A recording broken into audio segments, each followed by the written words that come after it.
In previous chapters, we discussed some psychological concepts in regards to interviewing, but now let's talk about some key items to keep in mind when negotiating.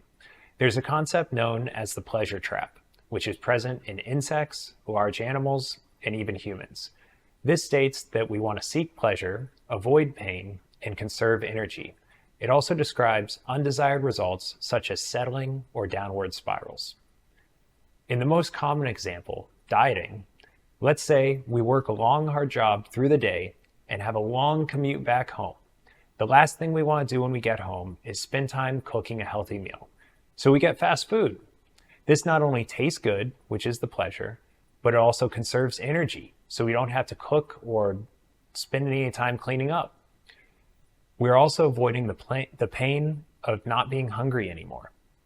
This makes it easier to get fast food next time, and so on and so on. This is the settling point. If we do this enough, fast food then becomes the new standard for a diet.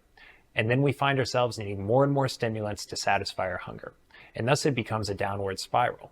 When we think about this in terms of the professional world, negotiation can be thought as pain as well as expending energy. So more times than not, we decide to settle.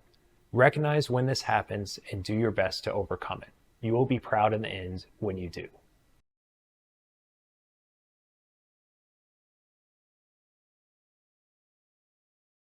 The second concept is a triangle of three attributes: speed, quality, and cost. We can always have two out of the three of these, but the third will always be the opposite. You can have something fast and you can have something cheap, but it's not going to be good. You can have something good and you can have something fast, but it's not going to be cheap.